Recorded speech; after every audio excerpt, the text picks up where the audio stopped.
Anh mệt mỏi bao năm ra rời, chạy theo chiếc bóng em. Anh đã cố cho em yên lòng, nhưng chỉ là vô vọng. Dù biết trước khi xa em rồi, linh hồn anh vắng tênh. Bên cạnh anh, lòng em chẳng vui. Ngày yêu nhau anh chưa bao giờ nghĩ rằng mình cách xa, và tâm trí anh chưa bao giờ xóa nhòa hình bóng. Dòng nhật ký trong anh chỉ là chuỗi ngày dài nhớ em, nhưng giờ anh có lẽ phải dừng lại.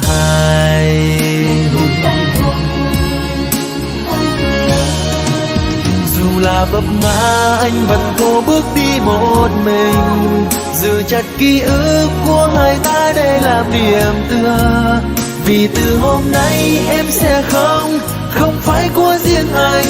Ta nhìn nhau chợt như vô nghĩa. Vào ngày chia tay anh sẽ phải hứa luôn mỉm cười, chẳng để nước mắt khiến em phải muối lòng thương hại. Để từ hôm nay cơn mưa kia sẽ không về cho mình. Anh đã chấp nhận buông tay rồi đó, người đi đi.